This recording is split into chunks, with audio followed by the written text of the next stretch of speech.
Alloh taolo silay rahmni yaratdi. Yaratib silay rahmga nido qildiki, kim seni uzsa, men undan aloqani uzaman. Kim seni bog'lasa, men o'sha inson bilan aloqani bog'layman dedi. Eshitib olsin, agar silay rahmni uzgan inson, teskari inson, qarindoshi bilan teskari, qarindoshlar bilan arazlashib gaplashmay yuribdi. Kim silay rahmni uzadigan, qarindoshlikni uzadigan bo'lsa, Parvardigori olam undan aloqani uzadi. Alloh undan aloqani uzsa nima degani? Silay rahmni uzgan insondan namozlari qabul bo'lmay qolar ekan.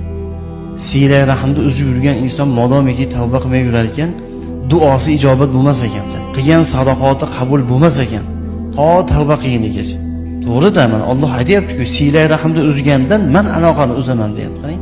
Qilgan sadoqatlari qabul bo'lmay qoladi, duolari ijobat bo'lmay qoladi. Namozlari ham hatto osmonda bulutga o'xshab bir mavquf bo'lib qoladi, bir joyda turib qoladi. Na Xudoning huzuriga ko'tariladi, na pastga tushadi.